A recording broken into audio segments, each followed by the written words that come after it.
Honestly, they're only held back by their own incompetence. If the administration was more competent, I would be willing to wager a big poly market bet that they will try to meaningfully intervene in the midterms, but they're so incompetent that they might not figure out how to. But an ICE deployment that was done to Minnesota off the backs of a fraud video, like the video was fraudulent, that Nick Shirley, the cognitively impaired kid, right? Well, hi, what's up? Hi, how's it going? It's going one day at a time. Same as always. Same as always. Well, thanks for having me back. For those of you who don't know me, I'm Ryan Geddie. I make YouTube videos. I talk about liberalism and history and culture and all that. But today I was curious to get your thoughts on the growth of democratic socialism in the Democratic base, like as an identifier. I saw a poll the other day, I think it was CNN, they were talking about percentage of Democrats that identified as democratic socialists, and they said it was somewhere around 30%. I was curious if you had any thoughts about that. I think it's incredibly negative, and I think we should excise that language as much as possible from our vocabulary. And personally, democratic socialism, all versions of the word socialism. Yeah. So I have a theory about this, and I wanted to get your thoughts on it because I guess I should get your thoughts on this first. Do you think the majority of those people who identify as democratic socialists understand what that means? Yeah, no, I don't think so. No. And is your theory going to be that when people hear democratic socialist, that's like the stand-in now for kind of the word like progressive, like they just want the government to do more stuff? Basically, yeah. Right? They understand democratic socialism to be a particularly aggressive, redistributory form of liberalism, right? Which is a thing that used to exist within American liberalism. I don't know. You might think of someone, I don't know, like RFK Sr. or someone like that. You know, the current freak job's father. Yeah. You know, was very interested in redistribution and that sort of stuff. So I think, do you think that there's anything that the current Democratic Party can, or that liberals, I should say, can learn from the fact that there seems to be an appetite for that sort of thing? Because even whenever the Democratic Socialists talk about the things that they support, a lot of the time there's really not that, I mean, there's nothing inherently incompatible with liberalism, with what the Democratic Socialists are saying 99% of the time. Okay, so this is like a big thing that I've been harping on, and I bring this up basically now all the time because I'm a one-track record or whatever the fuck you call it, that I think has to be underlining basically all of our conversations. I think that for the human body, right? You know how we have like a bunch of different organ systems that all work together, and like they all have to be working for anything to work. Like you can't say like, oh, like I don't have any kidneys, but it's okay because my liver is like really strong, or like I don't have any lungs, but that's okay because my heart beats like really hard. Like all of these systems always have to be working together to get like the human body to exist. One thing that I've been harping on for maybe more than a year now is on the Republican side of their messaging apparatus. When they've put their mind to getting like a message out or doing something, every single part of that apparatus comes together to do that thing. So like the president will say a thing, cabinet members will repeat the same thing, mainstream media, Fox News will say the thing, alternative media will say the thing, social media will say the thing, Russian bots will say the thing, right? It's like top-down enforced orthodox opinion, like on every major administrative talking point, generally speaking, right? Sure. On the liberal side, we don't have that at all, okay? You're getting fucked everywhere. If the president, Biden, says a thing, he might be getting criticized tomorrow by Jake Tapper, the next day by every alternative media leftist, and then by center-left libs who don't want to be seen as being cucked out to the party or whatever. So we have a really hard time at synchronizing messages like that, okay? So I say all of that to say that I think the question you asked me is like, what should the party do kind of with relation to the blossoming of this term? I don't feel like the party can do anything because nobody in any part of our body, our apparatus, all of our different organ systems are always working against each other, doing different things. So it's very hard to coordinate any type of thing like that. So sorry. So getting all of that out of the way, here are my big issues. I think I have 3 big issues with this. My first issue is there's a very scary, I don't know if you call it a no true Scotsman fallacy that gets played with these words liberalism and socialism. So one is every single good thing that liberalism produces gets claimed by socialism. And so the only stuff that's left sure. is bad stuff that all gets blamed on liberalism. That's number one. Well, Go ahead. Yeah. Liberalism, I think, gets equated with just modernity in a way. Like everything that's bad about the status quo is liberalism, right? So, anyway, sorry, I interrupted you. What's the second? No, thing? I agree with you there. The second thing is that I do think that there is a highly subversive group of people, especially online, who are actively trying to invade and then, I'll use a nice word, radically change the Democratic Party to be an actual socialist party. So an anti-liberal, anti-capitalist, like in the most extreme sense of the word, your Hassan Pikers, your tankies, basically, your ML people. I think that those people are really enjoying the resurgence of that term because it lets them pivot between masks easier. One, For certain. 2, 3. And that's one of the go ahead. reasons why that's why I'm so interested in having this conversation, because I think that there's a lot that we can learn from their success while at the same time, recognizing that, we're not trying to have some sort of revolution or something like that. Sure. But if we understand democratic socialism to be basically just the latest manifestation of the desire in the Democratic Party base for a more aggressive form of liberalism, or a liberalism that supports more redistribution, or a liberalism that's more forthrightly anti-corporate, I think that that's a niche that can be filled by liberals. It can be, yeah. Like there's nothing. So, I take it for granted that, politicians and serious people who call themselves democratic socialists, they are socialists. I take it for granted. I feel like if you're going to take the hit of calling yourself a socialist in the American political environment, you have at least some commitment to that term. But your average person, and I think you can look at it with the language that's most persuasive from the democratic socialists. It's all like rights-based language. Like people have a right to healthcare. People have a right to this or that. People have a right to, X, Y, Z. And that's fundamentally liberal language, I think. They're not talking like we need to mobilize the proletariat, against the bourgeoisie most of the time anyway. I mean, you never hear successful democratic socialist politicians talking like that. You hear them talk in rights-based language, in very like piecemeal, welfarist, reformist language. And that's a lane that liberals could absolutely thrive in. And it's not a territory that we should cede to people who, like you are saying, are people who want to transform the Democratic Party into a kind of different thing. Yeah, so I don't necessarily disagree with you. So the third issue that I have relating to a lot of the socialist stuff, and then we can harp on any of these three, is that I really don't think that the way that people complain about issues sometimes, this has been one of my biggest pushes against like things like misinformation and stuff, is that one thing I say a lot is there are good conversations we could be having, but the discourse is held hostage by so many stupid myths that it's impossible to actually make progress on any of these issues. So when you talk about like rights-based conversations related to like healthcare or housing, these are incredibly complicated topics that I think there is like room for improvement in how we do healthcare and housing in the United States, but there are like a lot of uncomfortable topics or truths or aspects of these things that make it very hard to have like true conversations about them. So like, for instance, when it comes to healthcare, right? Like for all the polling that I've seen shows that for better or for worse, most Americans are happy with their healthcare, probably because they get it through their job, they're not sick all the time, and they tend to be okay with it. And that to make big changes to our healthcare system means that you're going to have to be willing to rock the boat on that. Now, I don't think that's a blocker for doing healthcare reform. Like, oh no, like most Americans are happy with it, leave it alone.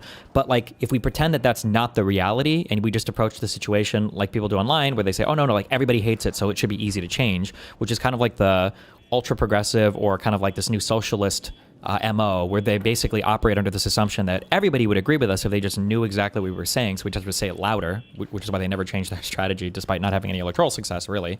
I think that kind of populist talk hurts a lot of the conversation. Same thing with like housing is another big example of that, where most Americans, I think it's 70% is the last number I saw, live in a home that is owned by somebody. And when you talk about bringing down the price of rent or the cost of rent, or you talk about bringing down like the cost of housing, you're talking about hurting really every single person that's own a home, because you're talking about hurting the price of their house. Now, that doesn't mean that we shouldn't help that problem, that we shouldn't find a way to bring down the cost of rents or whatever, but there's always like countervailing forces, and people simplify the conversation so much that you wind up in the same trap that like the Trump admin is right now, where they played into a lot of the populist rhetoric, they got into office, and then, I guess none of those problems were as simple as they thought, and now nothing actually gets solved, and then people just are back at, square one. We're like, what's going on? Like, it must be the elites or somebody that's blocking everything, For sure. And absolutely, it's important to talk about the how of these things, because you don't want to promise things that are impossible to achieve. But I also think it's important to recognize that, I don't know how you feel about this, but, as someone that's a liberal, I'm generally committed to freedom and equality equality between people, and I'm committed to some sort of social cohesion. You can call that fraternity, you can call that whatever you want. And I think that people should have the ability to pursue happiness how they want to pursue happiness. And I think as an end, people having healthcare is a good thing. For sure. People having housing is a good thing. And so, you can, I think the fact that the democratic socialists so often fall back on this rights-based language really shows that there's a commitment to a fundamentally liberal idea here that can be capitalized on. Wait, and so, we just pushing you on that a little bit, I understand kind of what you're saying, in that like fundamentally the ability to have equal access to these things exists in a liberal paradigm. But I mean that in an ideal world, right? That exists in a fascist paradigm, that exists in a socialist paradigm as well, right? Well, it depends on why we want to have them. If you're saying like X is a human right, human rights, there's critiques of the very idea of human rights that aren't as things that don't literally exist. That they emerge from like the material, relations between people. And gosh, it's been so long since I've read Marx, but I'm pretty sure Marx calls human rights, the manifestation of like the bourgeois value system, imposed upon people. And that doesn't mean he doesn't like, the human rights, the liberal human rights better than, what came before, but he doesn't think that they are important in the same way that like a liberal would. And, a more classical socialist would emphasize the material, I think, much more than these kind of rights-based justifications for things. Is my understanding. Sure. Although, I feel like, and I don't know, because fuck philosophy, but like at the end of the day, I'm sure that a lot of these will start to blend into each other as well, right? That if we think of like the freest type of human being ever would be a human being stranded in the middle of a forest that has no rights or obligations to anybody whatsoever, right? But then obviously, right, well, okay, hold on. Maybe if he has to give up a little bit of freedom in order to have like a roof, some clothes, and some food, maybe that's better for him. And then on the other end of things, like a person with the maximal material wealth or availability to him, but doesn't have the freedom or luxury to choose between anything, and his whole life is dictated to him, probably wouldn't get. So like, I'm sure these things blend in or bleed into each other a little bit, but absolutely. But that's sort of what I'm saying, right? Is that what the democratic socialists are promising people is not necessarily, at this stage anyway, is not all that different from what liberals could be promising people. Yeah, I don't disagree with that. Yeah. Well, so I don't disagree with you there. Although my second point about like the subversive aspects of the people who are actually socialist, like socialist, is if we give too much on the socialism talking point, such that people are warmer towards like the socialist people, those people would say that the natural inherent contradictions of capitalism and the struggle between the bourgeois and the proletariat or whatever, the capital owner and the laborer, would like necessarily make it manifests in society in multiple ways that make it impossible for any type of true material or rights-based equality to be achieved, which like they would say is literally impossible under liberalism, which is why they always view Democrats and Republicans as both being closer together than like Democrats and Demsocs or whatever for the socialist people. Does that make sense? Yeah, okay. I mean, I just disagree with that kind of I don't know what is that, historical materialism. I just disagree with that interpretation of reality. Sure. I don't think that the inevitable contradictions in capitalism are going to bring the system coming crashing down. I think there's a reason why we saw the socialist revolutions in,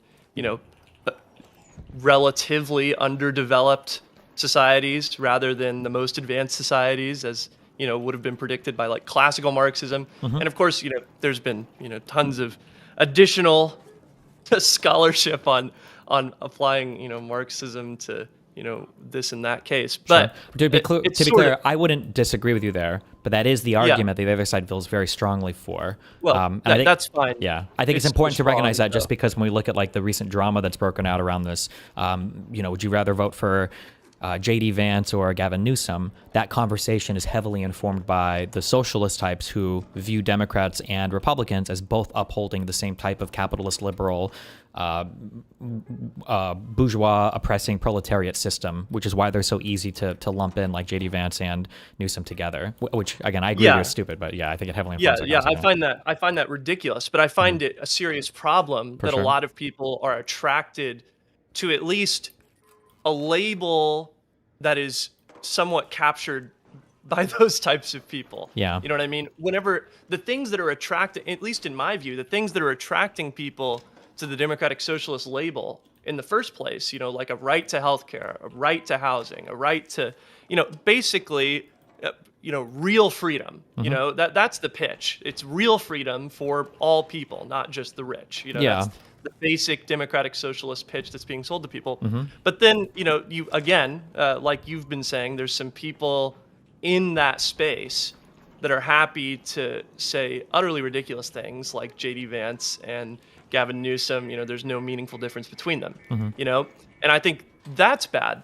And so if we accept that there's a certain pitch that's being made to, and that is attractive to like 30% of the Democratic base, but there's nothing really there that's incompatible with liberalism. I just think that there's some things we could learn from that. Sure. Being more aggressive, talking about, right to healthcare, right to housing, talking about being, anti-corporate whenever the corporations are being materially harmful to freedom and equality. I mean, I think a good example would be all the integration that's been happening in the second Trump term between these businesses owned by people who are forthrightly anti-liberalism, anti-democracy. Elon Musk is a good example. How many times a day does he tweet about his like white nationalist lunatic ravings? I mean, he does this like all the time. Peter Thiel, like a decade ago, was writing about how freedom and democracy are no longer compatible. And, Palantir, not to get too conspiracy brained about Palantir, but it's an incredibly important company. It's used all over, Fortune 500 companies. It's used all over the U.S. government. And it's owned by a guy who thinks fundamentally that the U.S. government should be privatized. And turned into like these weird techno-feudal states. I mean, corporations like that, I don't think that there's anything illiberal about saying that they need to be purged with fire. And if they can't be removed, then they need to just be taken under the control of the government or something, because it's an insider risk at that point. Yeah. I definitely don't disagree with you there. I do think when I look at a lot of the socialist talking points, I look at a lot of like the MAGA talking points, I do see this kind of this similarity. I call it populism, I guess. When I think of populism, I'm just kind of thinking in my head of there is some vague kind of elite thing. That might be politicians, it might be businesses, it might be globalists or whatever. And then there's going to be some like kind of outsider who's leading the charge against this they, them, not in the trans, well, sometimes in the trans sense, but like the whatever, it could be the Jews or whatever, right? And they're trying to deliver you into a better world. And one thing I think that it's really important to learn from MAGA, and I think it probably applies to the socialist group as well, is these people don't really care about necessarily the things that they're talking about, but they're all proxies for other issues. So like when conservatives say things like, I don't like regulations, and then they champion for like the biggest expansion of ICE. Dude, I went back and I looked at One Big Beautiful Bill after all this ICE shit. I didn't realize how huge the funding increase was. I don't know why. I just never really factored in my brain. Oh my fucking God. It's like more than the Marines now. Even just $100 billion is an insane amount of for ICE, okay? Not for all of DHS, all of immigration stuff, not for the entire feds, just for ICE. For ICE. Which to turn it into the president's private police force. I mean, that's what it is. So like when conservatives say things like, I don't want more regulations, that's not true. They love certain types of regulations. corporations, right? Or when liberals say things like, "Oh, I don't like, I don't like corporatism or corporations or big business." That's not true either. If you have corporations that are in charge of like environmental stuff, or like you can find things that people will support that fall outside of the binary, like I don't like this thing, or versus I do like this thing. I think it's important to figure out what those proxy values are and not to get too hung up on the words that people are saying. Sure. Yeah. It's like if you have a kid who's saying that like I hate you, and it's like, well, actually you're 4 years old and it's 3 p.m. and you haven't had a nap yet. I think you just need to take a nap, right? That's why you're saying that, in that kind of way. Not to be as condescending, but yeah, I think it's important to figure out where these complaints are coming from too. Oh, you can also see this as well in the YouGov polls. It happens with Democrats. It really happens with Republicans. But when you ask people what their outlook is like on the economy or like how are you doing, it'll be like when it's the second the new president comes in, the Republican side changes like 70 points from like I'm in dire financial straits, my life is over, everything is terrible, to everything is looking up, it's great, it's amazing. And it's like, okay, well, did your life really change that much, or just kind of your perspective on the same set of facts, Yeah, that is an argument that I often point to for people who think that this is a strain that you sometimes see in kind of the election Twitter type discourse, where there's people who talk about the best strategy for Democrats is just to like maximize the polls, to pick things that are popular in the polls, and to take those positions instead. Mm-hmm. But then you look at that flip, like on the economy. You look at maybe even more substantive, like how Republicans flipped on tariffs as a policy, for example. And I think what you see isn't a public who's super interested necessarily in like economics.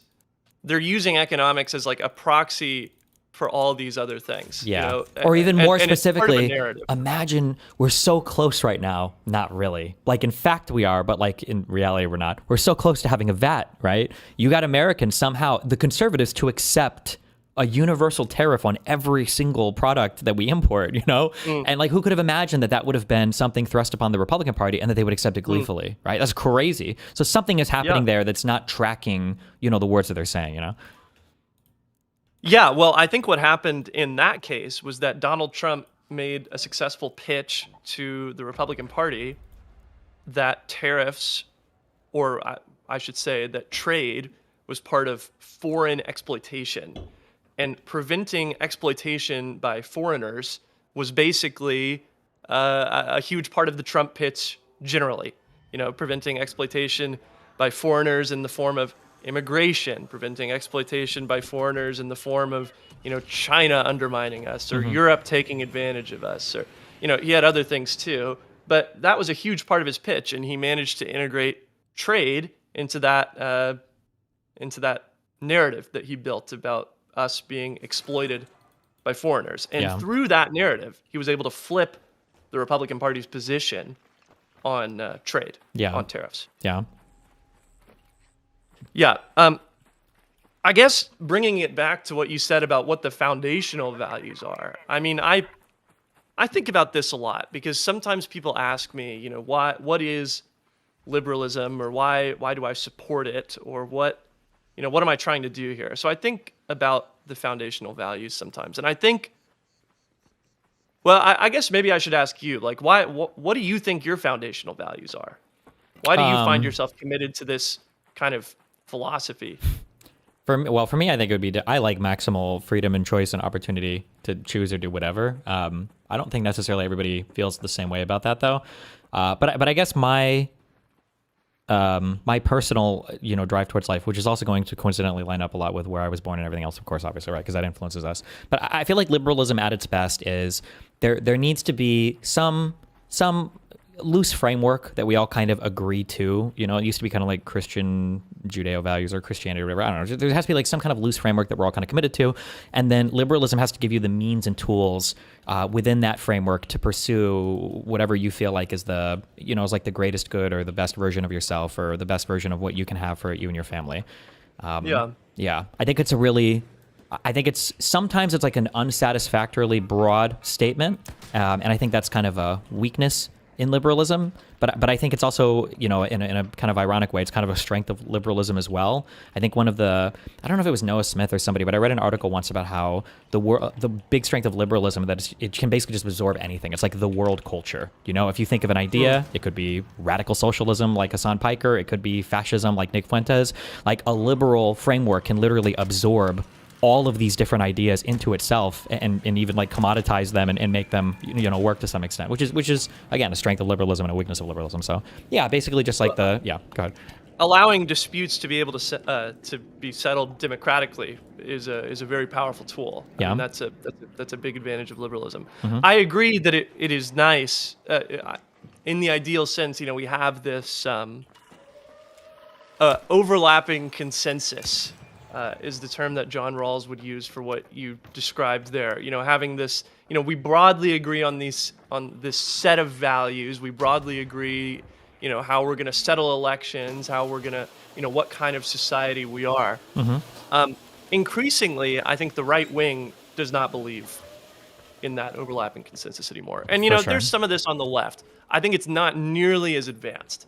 I mean, I think what we're seeing, in the United States, generally right now, is the right has become an illiberal faction in American politics. Illiberal in the sense of like not believing in liberal democracy, and the left is absorbing the people from the right that believed in those things, that actually believed in what the Declaration of Independence says. Sure, I don't know about that so much yet, or what you mean by the left is absorbing them. Like I feel like the Never Trumpers, like those types of people are still kind of floating out there. I don't know if the left does necessarily absorb them, but they're definitely more politically homeless than they were before. Yeah, I feel like they vote for the Democratic Party, basically, don't they? Well, what percentage of people? People? This would be like 1%, maybe. Oh, I don't know. I mean, it's not a huge group of people. Sure. But there's, I think it's. Well, yeah, it's sort of immaterial, I guess, because it's a small group of people. The the educated centrist who comes to the conclusion that they're a centrist by, analyzing every policy in detail and just coming to the conclusion that a centrist position is best is a very narrow type of person, I think. Sure. Yeah, I agree. But so yeah, maybe it's sort of immaterial. I think whenever I think of why I'm committed to liberalism, I think about how I want a society that's free. I want a society where people are equal, and I want a society where there's some commonality between people, where we have some sort of social cohesion. Yeah. Where people, these are things that I want in a society, and I just look at what's happening on the Democratic Socialist side of the Democratic Party right now. I look at the kinds of things that they're pitching, and I don't see a ton of problems with it, I guess. Like the idea from a liberal perspective anyway, I might have disagreements with them on policy implementation, but from a perspective on whether or not it's compatible with the Democratic program, I don't think there's a problem. Do you think that there's an inevitable collision course between the Democratic Socialist electeds and I guess maybe you would call the Democratic Socialist activists, the more like extreme people? So here's another kind of annoying divide right now that exists, and I think it's been incredibly damaging to our party, is that I don't remember if we talked about this last time. If you're as a YouTuber, if you talk to people and you go on stream, so I'm sure you talk about a lot of the same subjects. So if I repeat something, tell me we've already covered this. Okay. Okay. Yeah. But like one of the annoying issues is that on the right, I feel like everybody is playing the game of politics. So they're trying to exercise political power over another person. They're trying to get their people elected so that they can have power in our democratic system. And then online, I feel like a lot of the far left people, the socialist types, anybody that would call themselves a socialist, those people are not playing the game of politics. They're playing a social media game that's kind of masquerading as politics.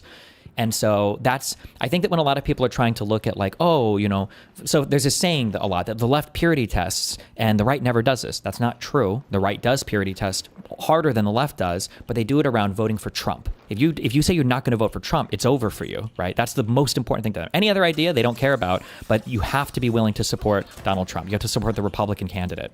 On the left, online, there's a lot of purity testing related to like Israel, Palestine, or universal health care, or whatever, UBI maybe, I don't know, stuff like this. But it's never over electoral things. If anything, they kind of eschew like the electoral stuff, where they're, oh, both sides are the same. Who cares? It's whatever.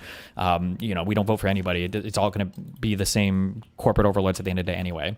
And I think that's a big problem because it leads to this world where the right is able to build, now this is coming to bite them in the ass right now, a huge coalition of different types of voters who only care about getting the Republican elected.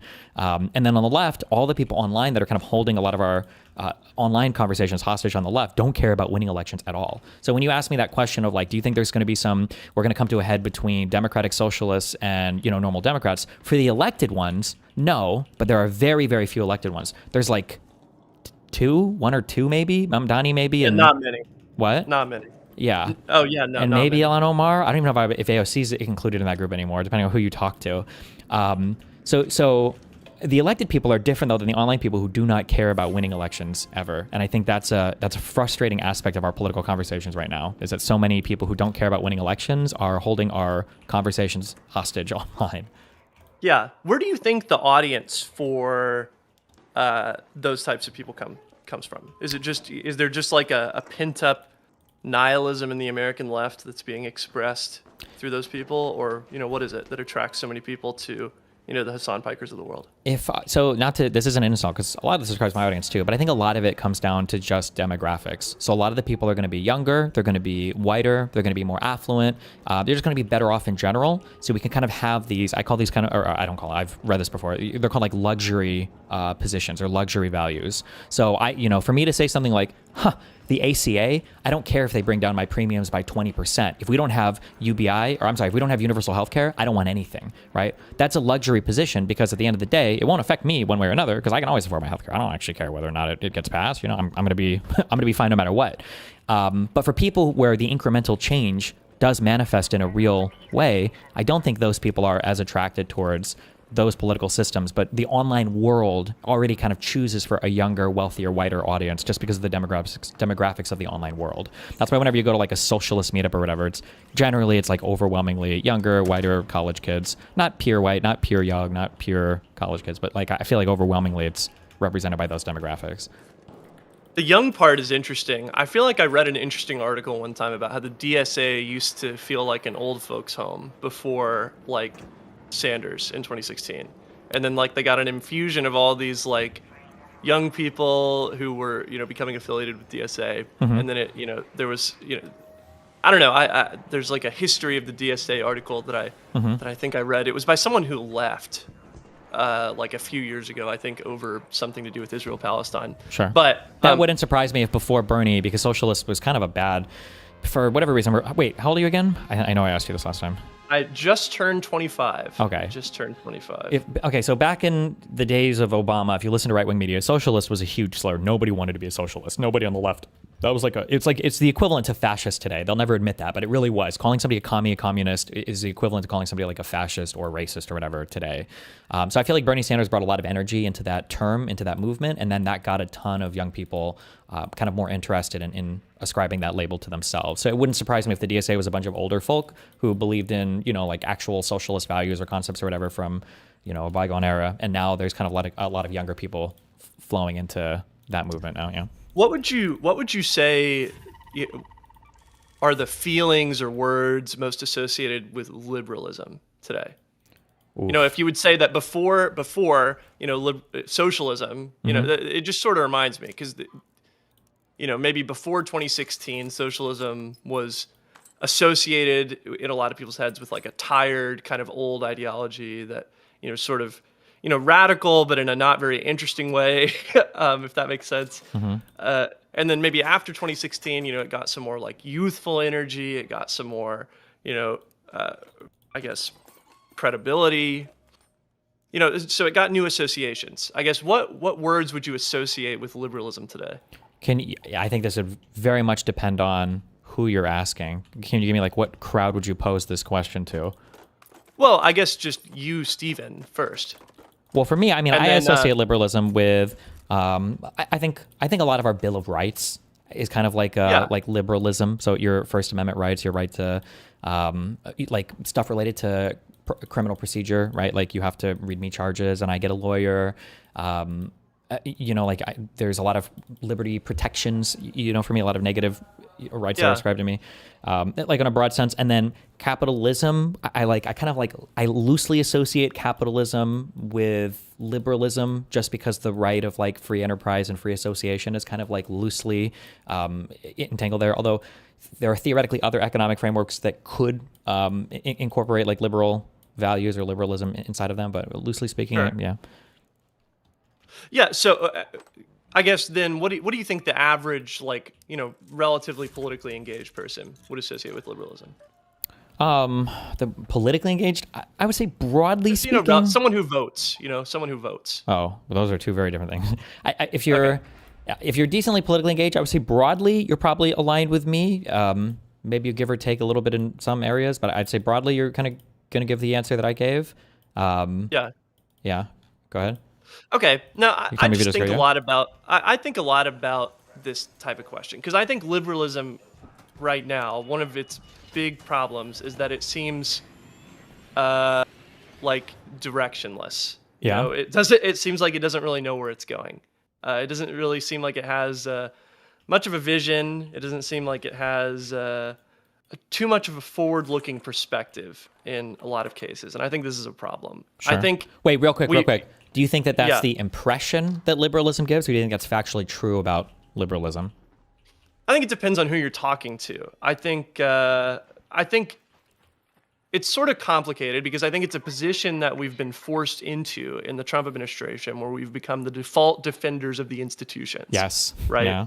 And so, you know, it's a position that we've sort of been forced into where we spend a lot of time defending institutions. We spend a lot of time talking about, conserving things. This is an inherently uncomfortable position to be in for a liberal because it's a conservative position. You know, it's not a liberal position. It's not a forward-looking position. It's to some extent, and so it's an inherently uncomfortable position to be in. Just as a real quick thing for your opinion on what you're kind of talking about is I feel like one of the big issues is as we've ran out of like enemies in the world to fight or things to struggle against, and liberalism has become kind of the default. It makes it easy to kind of look around and be like, okay, well, if I have a problem, it must be with this thing, and then that's like just the assumption that everybody runs with.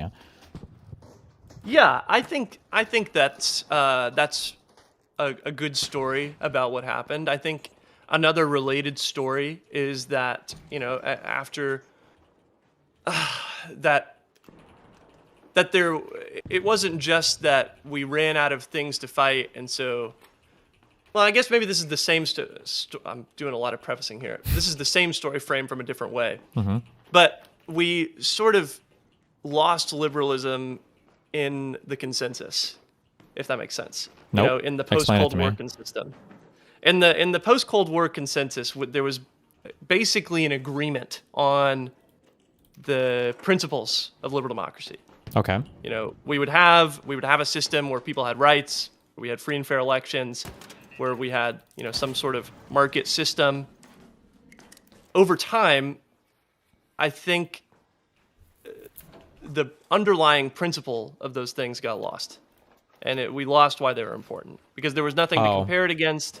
You know, there was no external enemy. There was no Cold War. I do agree with that 100%, yeah. That when you lose an enemy and then you kind of lose the opposition, you no longer, you start to take for granted a lot of your core things. This is actually when I made my insertion into politics in like that 2016 Gamergate era. One of my biggest frustrations when I watched the Ben Shapiros and all these losers steamroll all these kids on the left is I realized like, oh, there's a lot of things that we kind of argue about, like what should affirmative action look like? But we not only can we not have the argument of like, should we even have things like affirmative action? We actually can't even have the argument of, do black people and white people, should they be treated the same at all?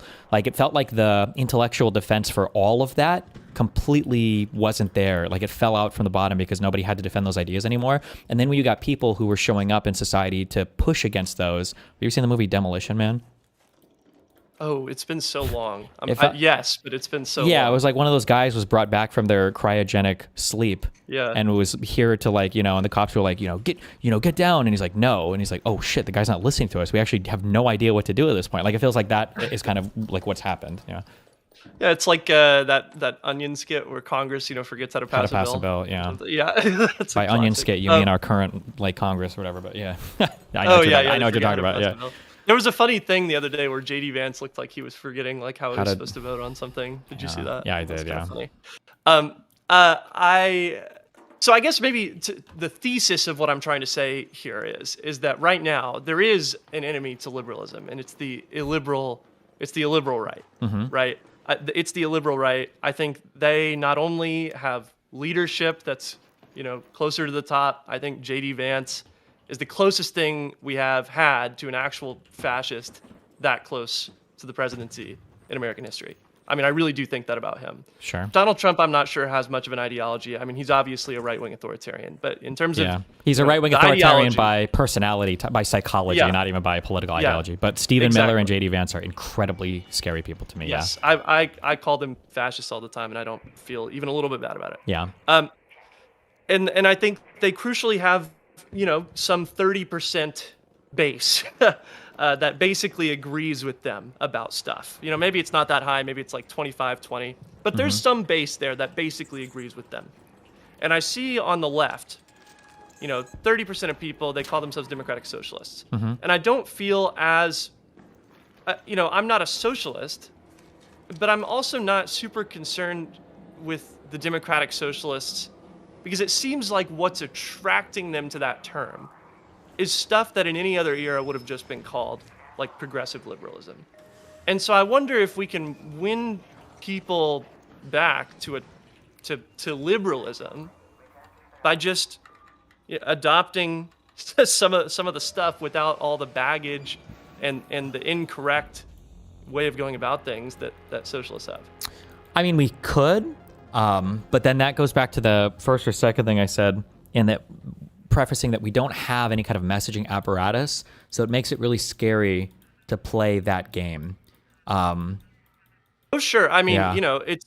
I don't disagree guess with you. Like what when do you- when I hear the average person call themselves, like if the average person is like MAGA versus if I've got a guy in one room who's MAGA and a guy in another room who calls himself like a Dem stock, like my guess is going to be that I can pull the Dem stock, or we're going to have alignment in a lot of issues with a little bit of talking, and then the disagreements we have are probably just going to be. They're probably going to be factual disagreements. So like he might think that rent control is a really good idea and I might dislike rent control, but it's not going to be because we have different ideas about should there be homeless people or not. It's just going to be because we disagree on the facts of whether or not it's an effective policy. Whereas with the MAGA person, we're going to have some more fundamental conversation topics that if I argue illegal immigration even or immigration or H-1Bs are positive for the economy, that's not enough of an argument because they're going to say, I don't care. It's okay if the economy suffers a little bit. We don't need these people in it, right? I'm going to have a more fundamental conversation. So I feel what you're saying there. I think I agree with you there. Yeah, for sure.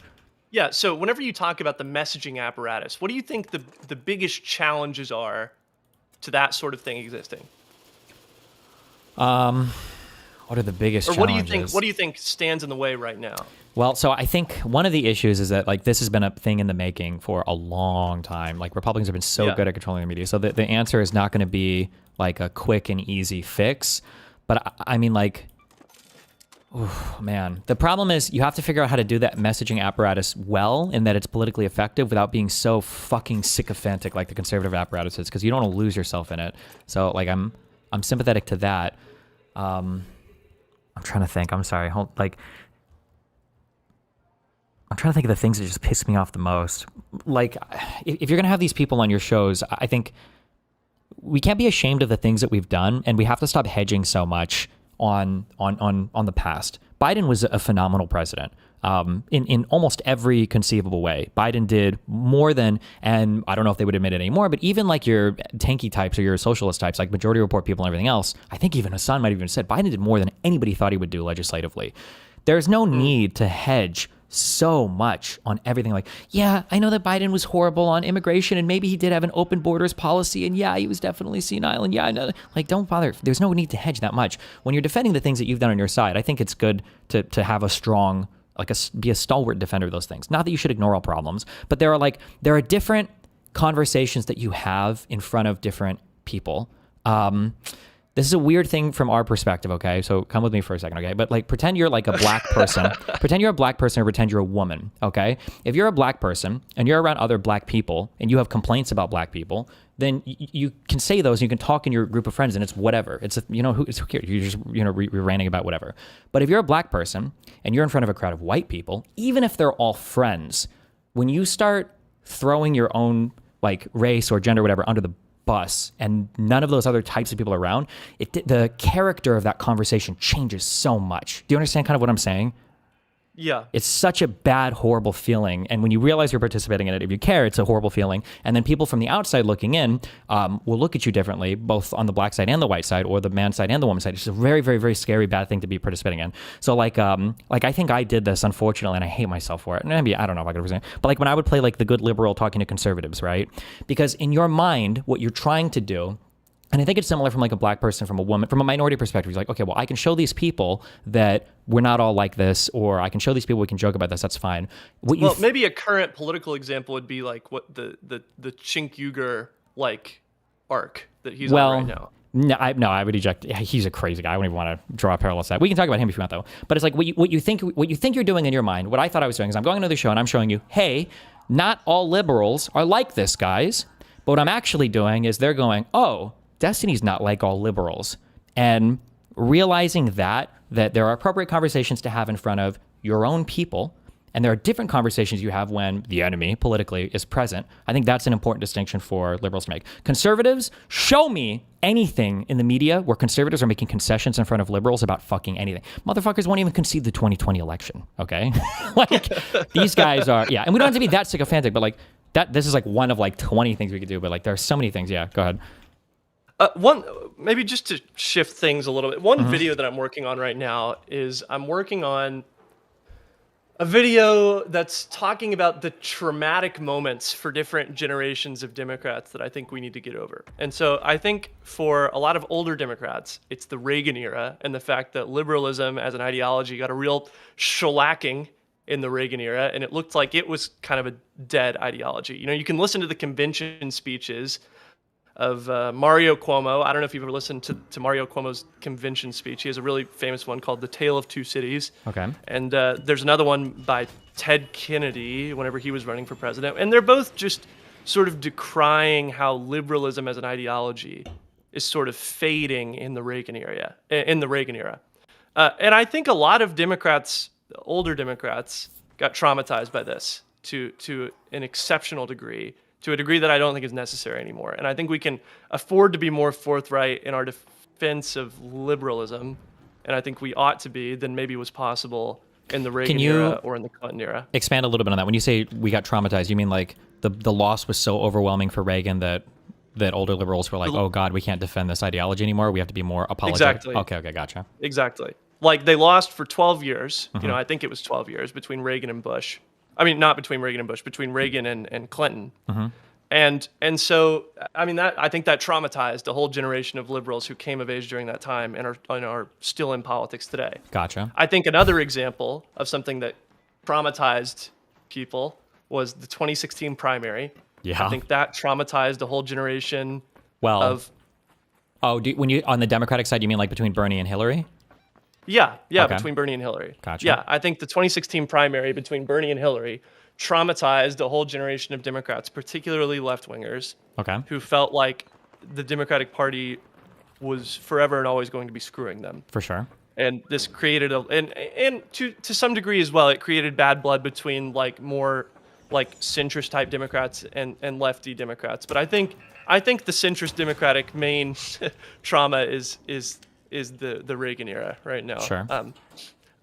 And so I'm sort of working on this video that talks about, validating the fact that there's a lot of people who came of political consciousness in these eras and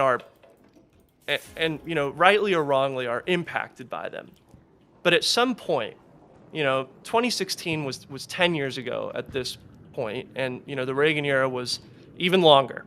At a certain point, we've got to move on together, and we've got to find a new tent pole to organize ourselves around. Yeah, that's really annoying. the concept that you were talking about, because I feel like just a quick thing, I feel like the conservatives are trapped in 2016 sometimes. I just watched a clip of Hillary Clinton, and I haven't watched all this yet, I guess, and there was a conservative guy from Czechia or whatever next to her, and he's talking about like, you guys thought there were more than two genders and everything else. And it's like, if you talk to younger conservatives today, even offline, I think I'll never admit this online, even they admit that a lot of that is like, oh God, this is so cringe. Like, liberals haven't talked about this shit. And this like culminated in the whole fucking, the Bad Bunny, or not the Bad Bunny, but the Kid Rock fucking halftime show where they're like, oh God, what are you guys doing? This is so fucking cringe. Because they were traumatized by like the woke policing and everything from 10 years ago. Yeah.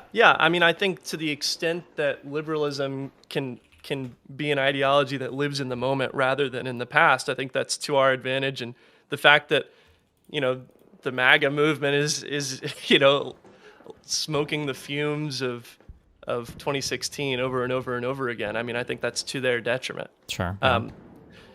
So, I mean, I don't know. I spend a lot of time thinking about how we can build a tent pole for the party that brings together, these people that are more conservative and these people that are more socialist, and I don't think that most people who identify as Democratic, I don't think that most people who identify as Democratic Socialists are of like the Hassan type. Sure. You know what I mean? Agree 100%. Yeah. Yeah. I think that these people are basically on side, like 99% of the time, I think they're on side. Yeah. I think it's the same for, the more centrist types. I think they're 99% on side.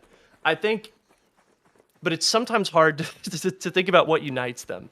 Sure. And I think what ought to unite them is a commitment to liberalism in a strong sense, not just, the liberalism of the status quo, but a liberalism that, is really committed to freedom and equality, and is, interested in winning elections, but at the same time is committed to like a right to healthcare, a right to housing, a right to, not be dominated by these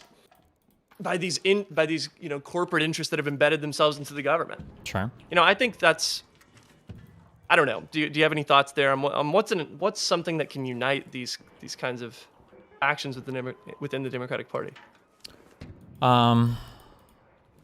I don't know, man. The first idea that comes to mind, the thing I'm having trouble with. So you have to find a way to show a genuine commitment to these principles. But then the difficult part is I don't know what that looks like because people's complaints don't always align with what they're actually upset with, and because sometimes making progress in an area, I don't know how you get anybody to recognize it. Like I had doctor friends and researchers like would email me so much stuff that I started to speak about a little bit more just because I didn't even I didn't have the awareness of it. But there have been so many amazing medical advancements that we've made in the United States and around the world related to different diseases, related to cancer survival rates, related to I know a lot about like different diabetic stuff. There's like so many crazy advances we made, but like nobody would know about it. And if you were to ask anybody about it or talk to, I didn't know we do single day hip replacements in the United States. I didn't fucking know. That's crazy.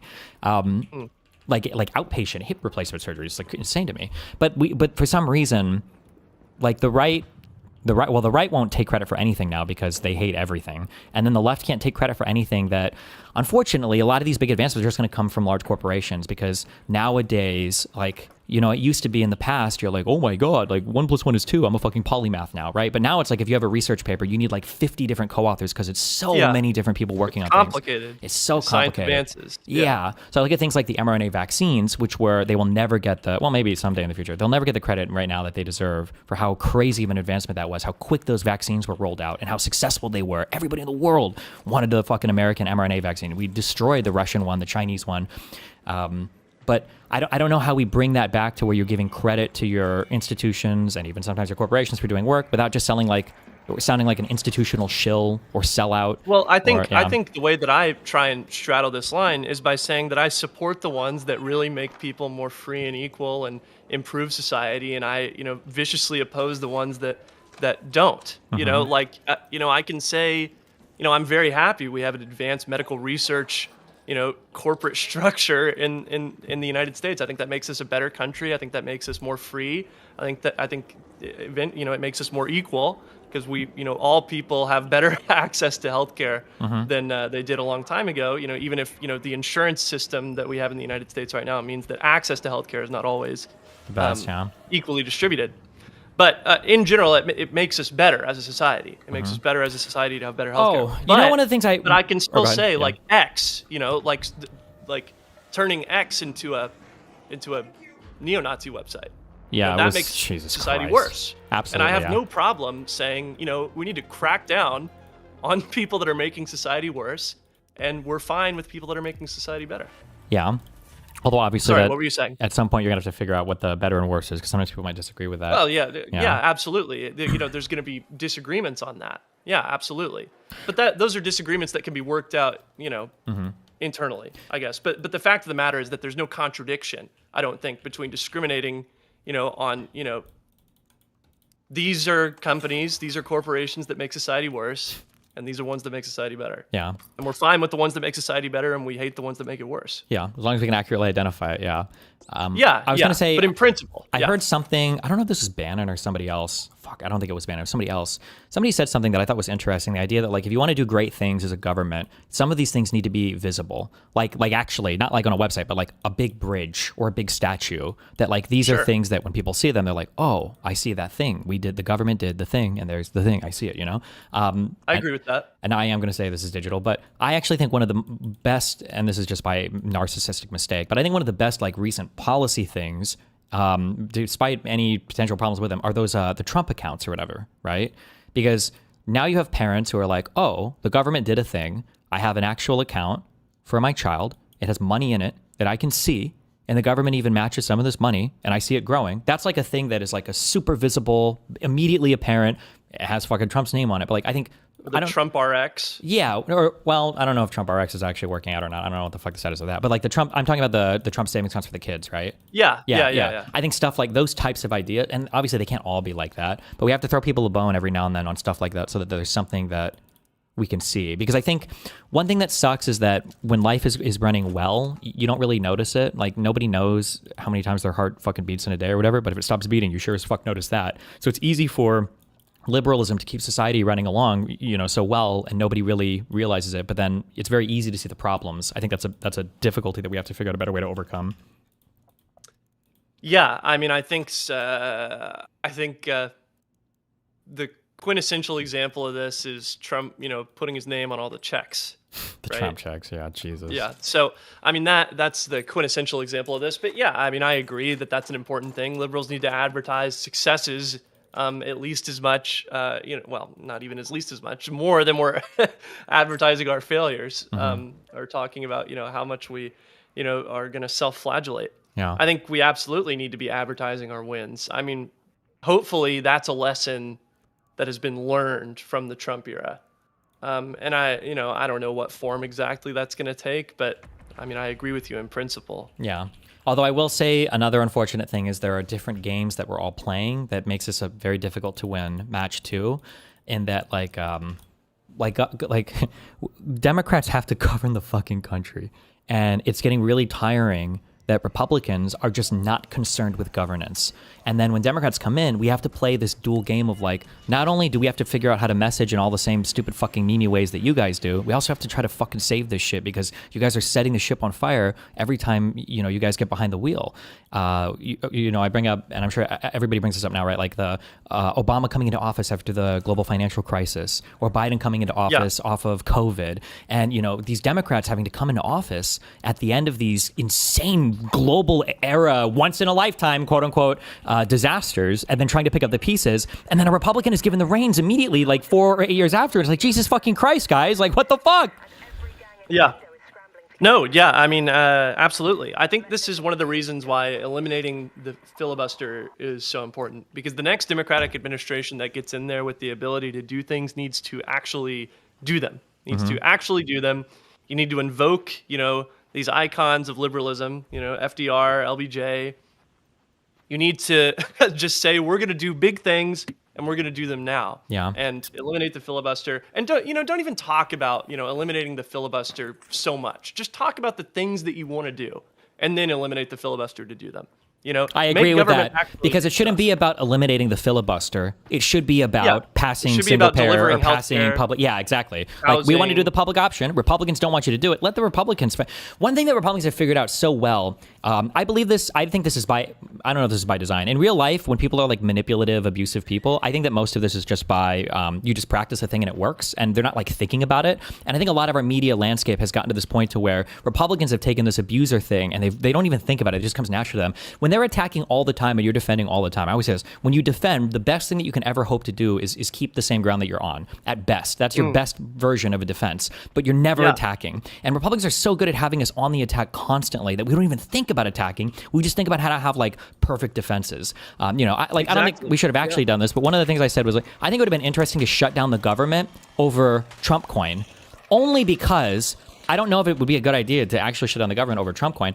I want to hear Republicans defend Trump coin. They never have to, and they'll never have to because they're never on the defense over it ever. But I think it would be really interesting to say, we're going to shut down the government until Donald Trump explains what exactly is happening with that $400 million Qatari jet, just because he hasn't ever had to. And Republicans never have to fucking defend any of the shit they do. And I would be interested to hear that at some point. Maybe not over government shutdowns, but some kind of aggressive media presence would be fucking nice on this. I like it. Let's do it. Yeah, shut down the government over that until we get Trump on. Until we get Trump on TV to answer some questions. Yeah. Why not? And then clone. We need to do however much funding to Pfizer or Moderna or whatever to clone Caitlin Collins. I always call her Katie Collins. I think her name is Caitlin Collins. She's my favorite journalist. She's like the only one who asks questions and actually demands answers. And then when they don't answer, she restates the fact before moving on to the next one. The softball interviews for all these people in the administration, it drives me crazy. It can't be.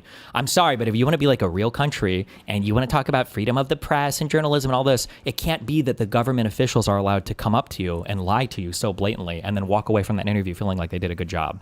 Like even authoritarian dictatorships do a better job at lying to their people than this Trump cabinet does. It's just, that's insane to me. I'm sure you saw the Bondi meltdown with her fucking burn book, right? Oh yeah, that was crazy. With like the pre-written insults and stuff. Absolutely absurd. Yeah, I forgot an illegal immigrant in every state for every senator that's asking me questions. The Dow is at 50,000. Yeah. The Oh Dow. my God. The Dow.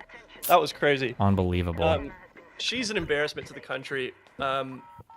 I can't believe she's in charge of anything. I can't believe so many of these people are in charge. I was gonna say she's not even the worst one. That's I the know. unbelievable thing. Yeah. I know. She actually knows what she's doing. Which is even sadder. Yeah, because she was the attorney general in Florida. She's not an idiot. Not as stupid as she's acting. Not an idiot. A lot of these guys aren't idiots. Like a lot of the senators and stuff, they're not idiots. Ted Cruz, I'm in Texas. The lawmakers absolutely know better. Yes, Ted Cruz. Yeah. Ted Cruz is like, he went to Yale Law School or something. And, they all put on this like good old boy affectation. There's a really funny video of Ted Cruz where he, he's like, I don't know, there was some sort of dust up over beer or so. Oh, maybe it was whenever Bud Light sponsored that trans influencer. I can't remember who that was. Mulvaney or I don't know the fucking name. I'm not sure. Table, but all the conservatives got mad about that. And then I think this is what it was. Maybe it was some other beer-related dust-up. But Ted Cruz got him and a bunch of lackeys together, and they all were like, I'm here drinking my non-woke beer. And then they all took turns like taking a sip of the beer. It was so performative. But it was so performative. It was like when Trump was at his fucking Super Bowl party and they were watching Bad Bunny instead of the fucking Kid Rock concert. Yeah. That's one of the things that I hate the most when I go on social media. I almost made a big post about this and I deleted it before I got 2 sentences and I was like, fuck me. Is it like everything is so fake. And I expect random people to be stupid and I expect maybe alternative media people to be fake, but like when even the lawmakers and everything, all of it is just so fake. Like it's so fake and that like they know that everything they post is just such bullshit and it drives me fucking crazy. It drives me so insane. Yeah, no, I mean it's kayfabe. That's the word that everyone's using these days, right? That's stolen from like professional wrestling. Oh. Kayfabe. Yeah. Where they're putting on the act and but I don't know. I don't actually know anything about professional wrestling, but I hear people talk about that term now, where all the politicians are sort of doing the show, but now the show is just the real thing. Yep. Yeah. Well, careful. The right, not the left. Okay, the right plays this game. Yeah. It's gotten.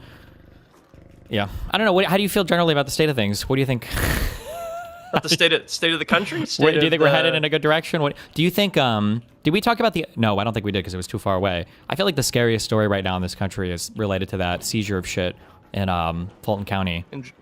Yeah, no, it is really scary. I mean, I think we should expect that the Trump administration's gonna do some crazy stuff related to the midterms. I think we should just expect that that's gonna happen at this point. I mean, whether or not that, whether that's sending ICE people to sit outside polling locations. I think that, is a potential possibility as a form of voter intimidation. I think we should just expect that some crazy stuff is going to happen. I also don't like that states are more, it feels like the Republican states are more on board with the bullshit too, which I think is really scary. Like, in what way? So I don't know if you remember this, but so first of all, Donald Trump's been claiming that like every fucking election since 2008, I think, has been rigged. He's made these claims always. When he won the election in 2016, he put together a voter fraud commission to try to prove that I think he was saying there were 3 million illegal votes, because he wants to say that he beat Hillary Clinton in the popular vote, but the illegal votes are the ones that made it so, it didn't. So he was going to try to find 3 million illegal votes. When he put together that commission, the commission disbanded, I think, in a few months because they, quote unquote, couldn't find anything. The reason why they couldn't find anything is because the only thing the commission did is once they were put together, the commission reached out to all 50 states, and then the commission said, we want all of your voter registration data. And every single state, blue and red, said, fuck off. We're never doing this. This is never happening. And then I think they threatened to sue, they did something, and nothing happened, because they're like, no, this is our voter data. We don't owe you this as the federal government. Never. But I think that I've seen, I don't know if I read an article on this or if I saw a tweet or something, I think some states are being more cooperative now with that. I would need to Google that to check, but they're not, like, some of the red states are not as protective of this stuff now, and they seem more willing to cooperate with kind of the crazy Trump stuff. And the only limiting factor on whether or not Trump impedes in the midterms, honestly, they're only held back by their own incompetence. If the administration was more competent, I would be willing to wager a big poly market bet that they will try to meaningfully intervene in the midterms, but they're so incompetent that they might not figure out how to. But if the states start cooperating with them, then who knows? Yeah. That's scary to me. I think who knows? I think it's a situation where people ask me about this and tell me, they ask whenever I'm on stream. I've had questions like, what should we be doing about like the Trump administration trying to meddle with the elections? And I'm hesitant to say anything other than just like go vote. Go vote. Ensure that you vote, ensure that you're registered to vote, ensure that you're getting other people to go vote.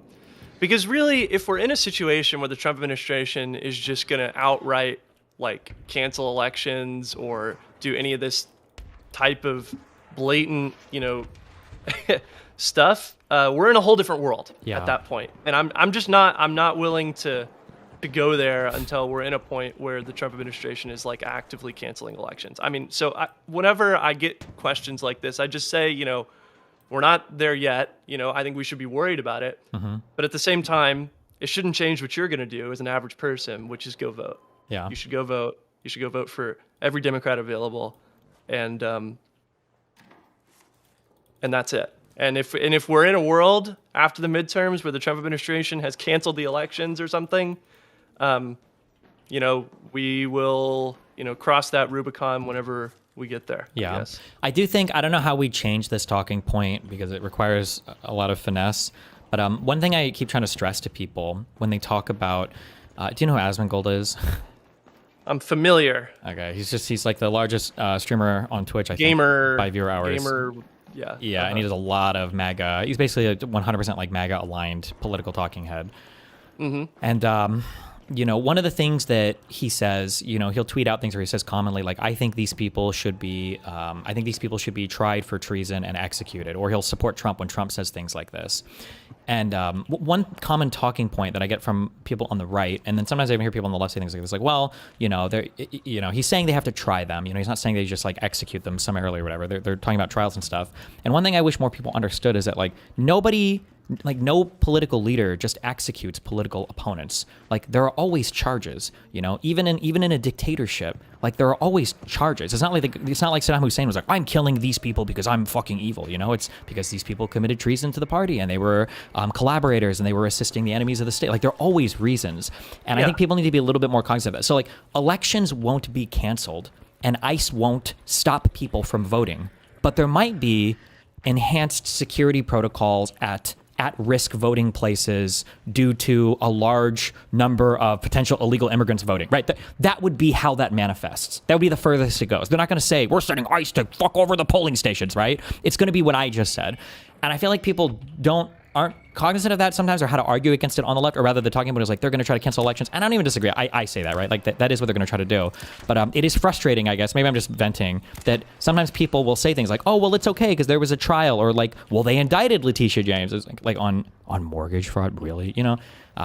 Yeah, I think we need to be comfortable with the fact that like 30% of the country is just going to buy that when it happens. You know, they're just going to buy it. You know, I think we whatever percentage of the population defends January 6th is going to be the percentage of the population that defends the trumped up charges. Yeah. You know, I mean, I think if anyone that's still living in the world where they don't think that there's a percentage of the American population that's just amenable to, you know, authoritarian takeover, I think is delusional at this point. I think it's clearly there. I don't think it's the majority. And I believe that the American people will ultimately redeem this country if we go down that path.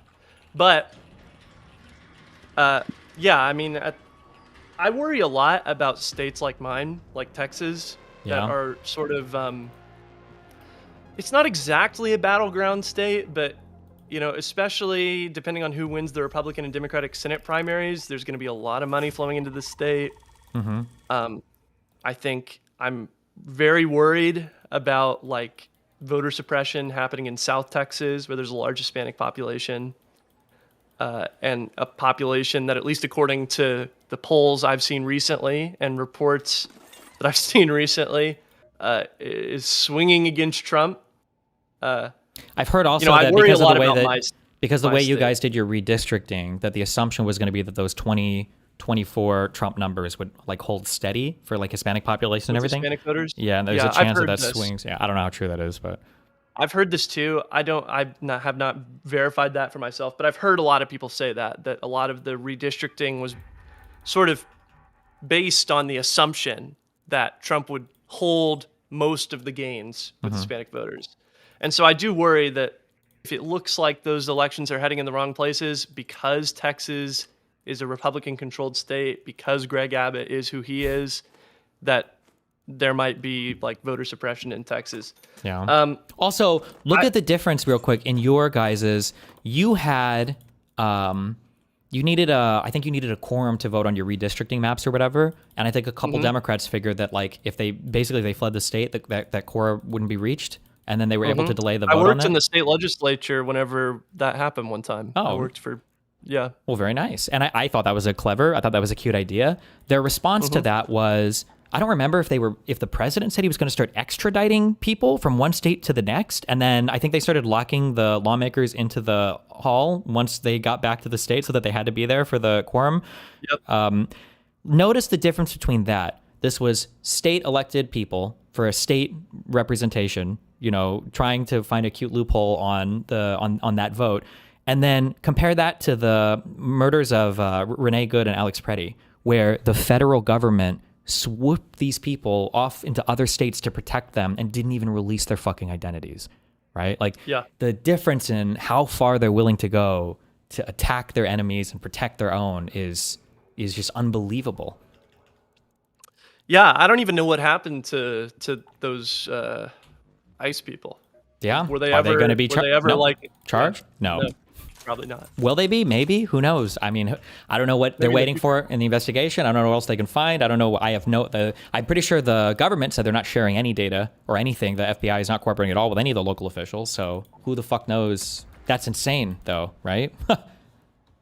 I am really happy that the Trump administration was basically defeated in Minneapolis, though. I'm very proud of the people in Minneapolis who got out there day after day. You say that, and in a way, I agree with you. But man, does that play into what I said earlier about how when you're on the defensive, all you can ever do is hold your ground. So like, we're happy, that's cool, but like we're happy that an ICE deployment that was done to Minnesota off the backs of a fraud video. Like the video was fraudulent, that Nick Shirley, the cognitively impaired kid, right? That ICE deployment happened. However many people were captured. However many citizens were harassed. 2 citizens were killed by ICE. And then like the celebration is, okay, well, we got ICE to largely withdraw from the state at least. And it's like, damn, that was like the starting position, you know? not to say that we shouldn't be happy with the Minnesota like people that were able to get them finally kicked out. That's amazing. But like, god damn, that's so brutal, you know? I mean, I think it's basically the optimal thing that could have happened from that situation. Yeah. I mean, you know, I struggle to think of what would have been a better outcome. The problem is that when you have an opponent who is, I'm trying to defend Poster right now, but like when you have an opponent who's willing to go to the mat and you're not, and they always know that, you're always kind of in a losing position. Like, and I think one of the big issues is that if Republicans know that Democrats are going to waver every time push comes to shove, they can always play into that. And sometimes I wonder if, and I'm not saying we should have a civil war, but if they knew Democrats were as willing to push it that far, like imagine that ICE shooting happens and imagine immediately after those agents are arrested by like Minnesota State Police or Minneapolis local police. Like that situation would probably look a whole lot different. I think a lot of ICE officers would be reconsidering a lot of stuff. And I think the federal government would be reconsidering a lot of stuff. I think that they would be in a much more uncertain position. Whereas right now, like I think they feel pretty good about things. Like, yeah, they withdrew from Minnesota, but you know, how much of their agenda did they get done there? How much were they allowed to do it at all? That clearly they don't give a fuck about winning other elections. So I think at a certain point though, you got to maximize the narrative value of the wins that you can take. For sure. And I think in Minnesota, I'm happy calling that a win. But what was his name? The guy that dressed up like the Nazi, and you know he got like demoted. Bovino, that guy, he got demoted. So we lost they had to reshuffle people. They had to bring in Homan or whatever, and then they basically withdrew. Yeah. I mean, I'm happy calling that a Trump administration failure, Democratic victory for the protesters in Minneapolis. I'm happy calling that a win. Yeah, and I think I think it's an inspiring story to tell about the power that people have whenever the Trump administration comes to your city to occupy it, and they can be effectively resisted. By concerted effort, they can be effectively resisted. And I loosely agree with you, just because I definitely want to stand with people in Minnesota, and in a loose sense I agree with you. But man, I hope it doesn't take the murder of American citizens to get the feds. And not even like the real feds, okay, but fucking ICE to leave your state, because that's for the United States too. That's a very sad state of affairs. And then also sad. What we were talking about before in terms of like what people actually care about or what people are willing to stand on, right? Like this is like your classic big bad federal government versus state governments, and to see all the Republicans, all the "Don't Tread on Me" guys cheering it on is just like Jesus. Yeah, well, no, I mean I totally agree. It's a very sad state of affairs. But that's all I have to say about it. I guess. I mean, it is sad. It sucks. It really sucks. But at the same time, that's the situation we find ourselves in, and we can't really do anything but go forward. Yeah, I agree. And I think it's a great point to say. I think I've probably said all I need to say about that. Let me ask you one more question. In terms of our congressional leadership, I'm sure you've talked about this some. Do you have any thoughts on the continuation of the Schumer-Jeffries duo?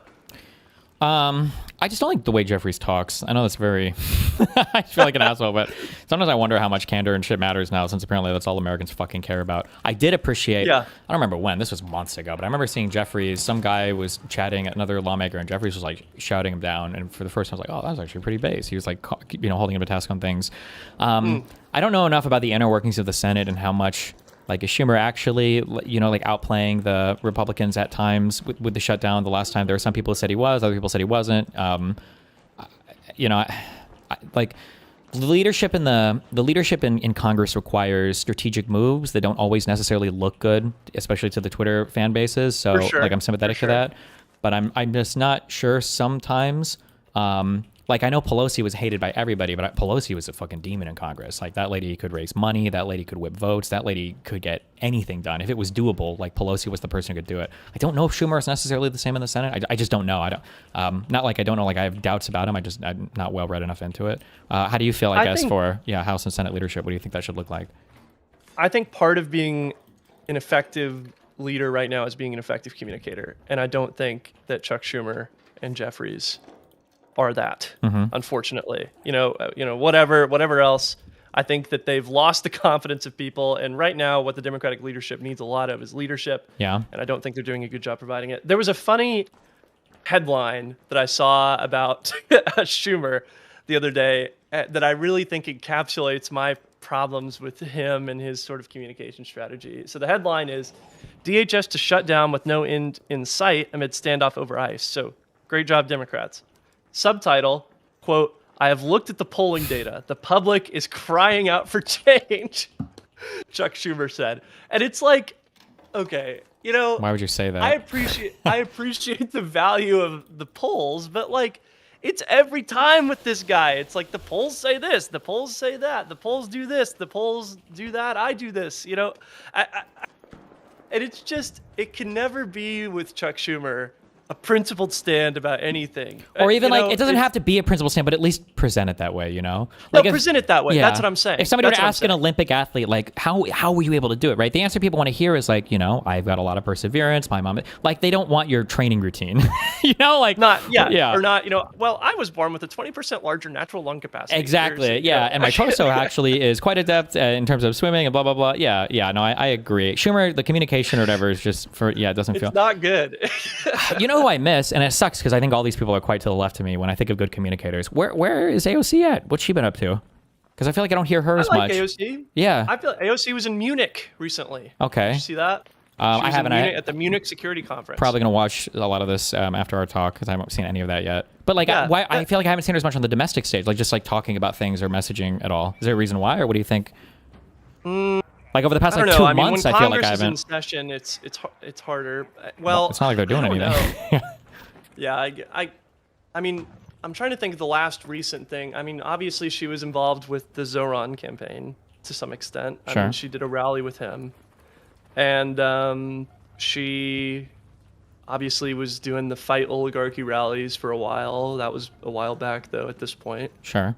I don't know. It's great for me whenever I see her out there. Yeah, I agree. I like to see her out there. I like to see all these people out there. And I think you're pointing to something that is a real market opportunity, and it's right now being filled basically only by Gavin Newsom. Yeah. And I really people that like... are not Democratic socialists that are willing to get out there and do stuff like that. Yeah, I really like, he's significant with me, but I really like Mamdani. I like the way that he communicates on everything. I like Mamdani too. Amazing stage presence. He's really good at answering questions where he'll identify a problem, give a solution, and then give a specific policy, like a thing that he actually specifically wants to do. I really appreciate the way that he navigates everything. But New York City mayor, where I need my national, even Newsom is California governor. I know governor's a bigger position, but where am I? Who I really like, but I think she's too much in my ballpark. I think I don't know if the messaging is popular nationally. I really like Jasmine Crockett, but I think she's a little bit too much for most people, maybe. But where are the rest of Jasmine Crockett. She's funny. I like her. I like her takedowns of people. Yes. But we need more. We need more. I don't know. We need more of them. Yeah. Oh, there's another guy who's also really funny, and I always forget his fucking name. When he was questioning Bondi, he had the sign up that was blank, and he was like, "I'll write down my rating for what you have him in your burn book." Which congressman am I thinking of, guys? I always forget his name. I love this. Jared Moskowitz. I don't know how to pronounce his last name. Oh, and I like Raskin too. These guys need to get on TV more. I don't know how. Every time I see them in hearings or whatever, I love listening to both of those guys speak. They need to get on CNN, Fox News, whatever the fuck they need to do. They can come on your show.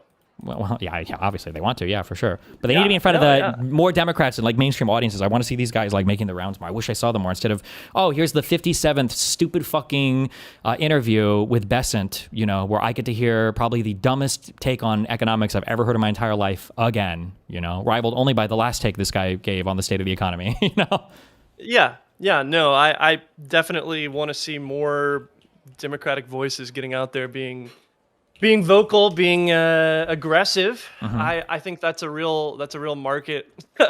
Not to make I don't know. Not to make Not to it sound too like market stuff. Schumer. Yeah, I don't know. Yeah, but That's a there's real market opportunity. There's a market opportunity there for someone that's willing to be out there. This is why Newsom's so popular. I think this is why AOC is so popular among the base. People who aren't necessarily ideological. Yeah. But again, sort of to bring it back, you see someone like AOC, Bernie, these people get out there and they're hammering the administration. And what do those people call themselves? They call themselves democratic socialists. Well, that sounds like me then. Mm-hmm.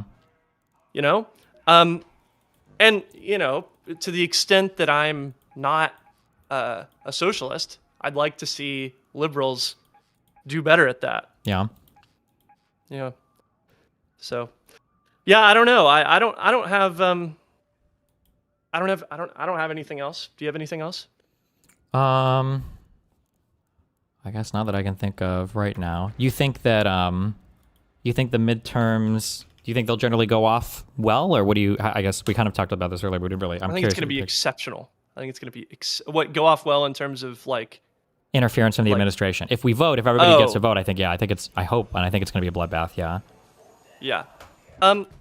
Bloodbath in a political way, not in a. Sorry, just to clarify. The only option that we have is right now to just believe that it's gonna work, that it's gonna work out, that the institutions will basically function.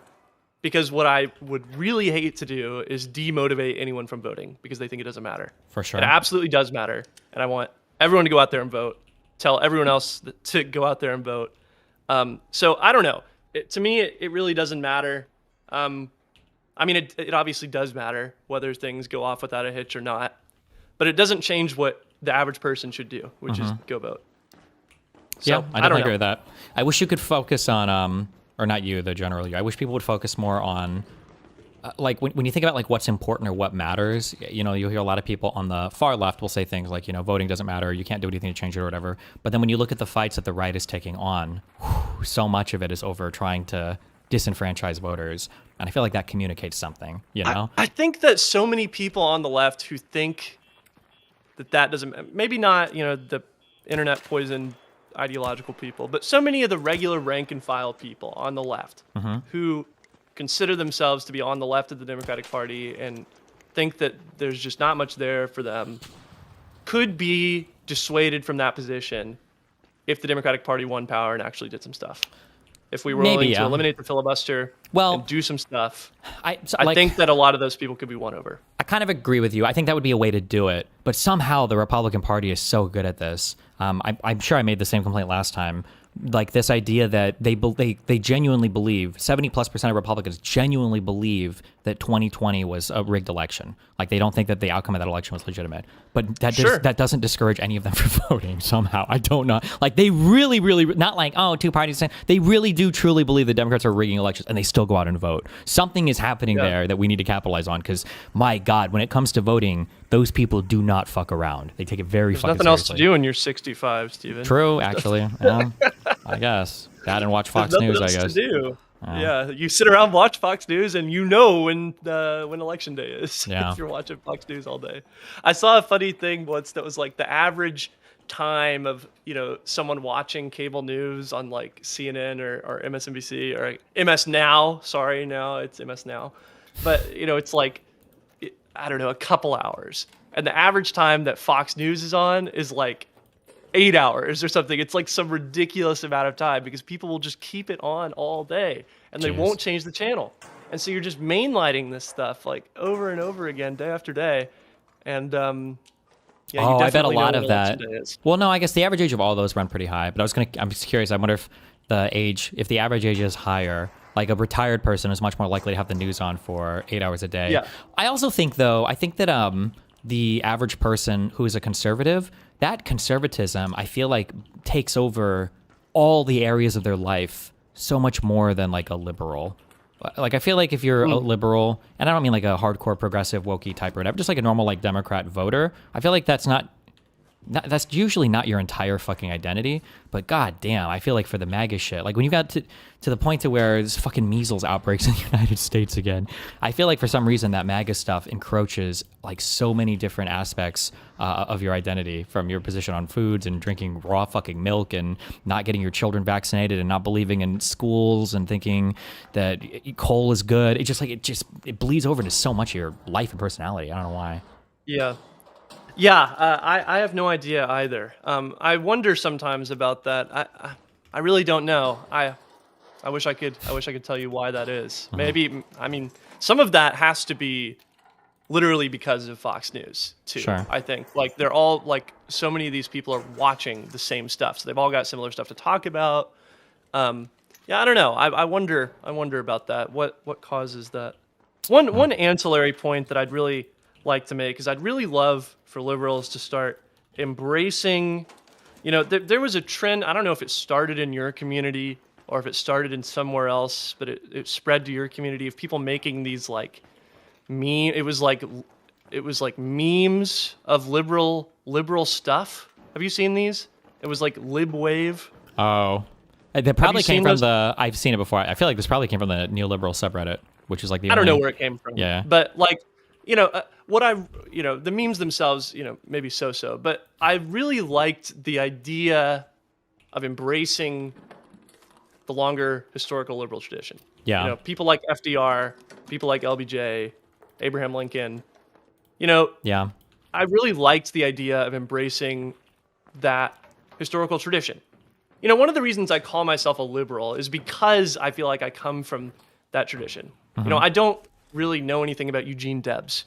I don't know anything about, beyond what you have to read in college. I don't know much about, Marx or any of these people. It would be inaccurate for me to call myself a socialist. I don't come from the socialist tradition at all. I come from a American liberal tradition.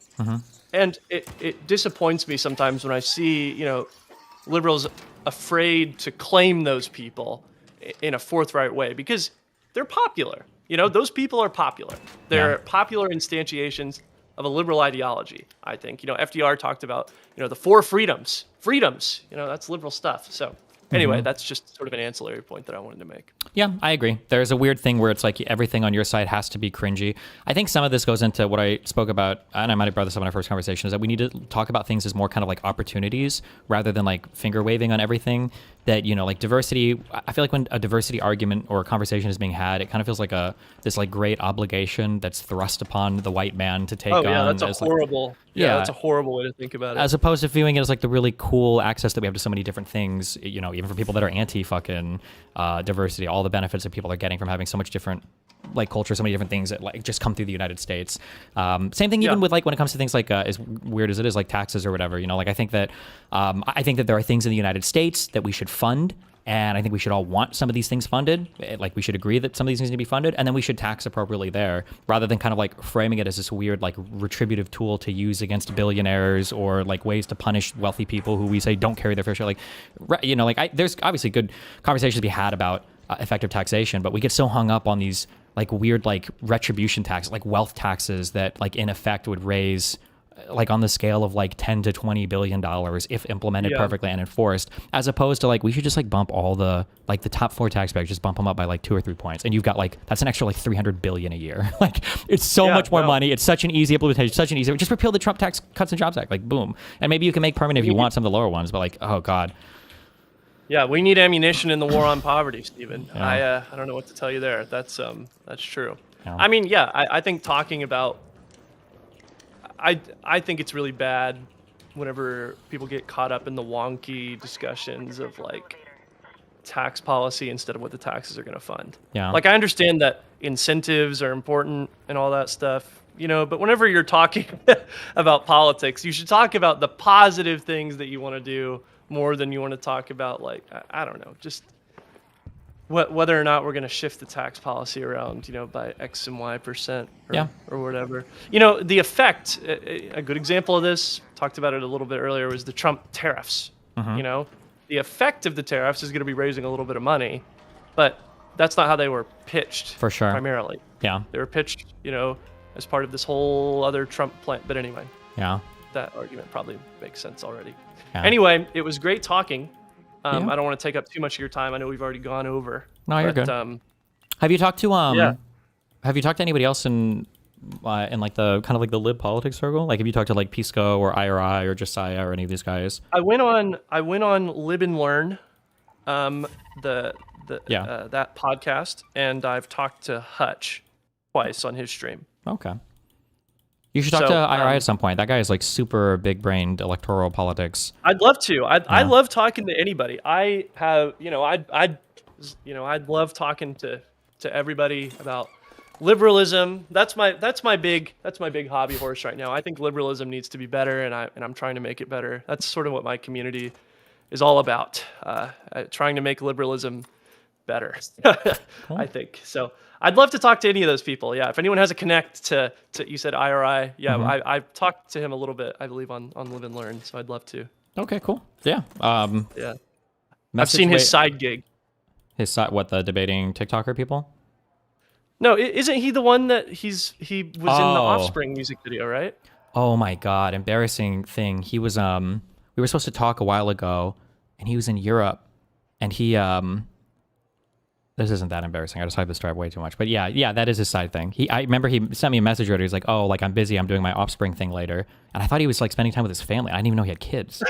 and then I realized afterwards the next day, I was like, "Oh, I'm so fucking stupid." Yeah. But yeah, he's that guy. Yeah. Coolest side gig in the world. Yeah. Coolest side gig in the world. Oh man. Okay.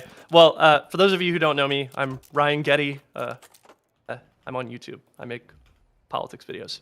Cool. Thank you so much for having me on, Steven. Yeah. Have a good one, man. Yep. Bye. Bye.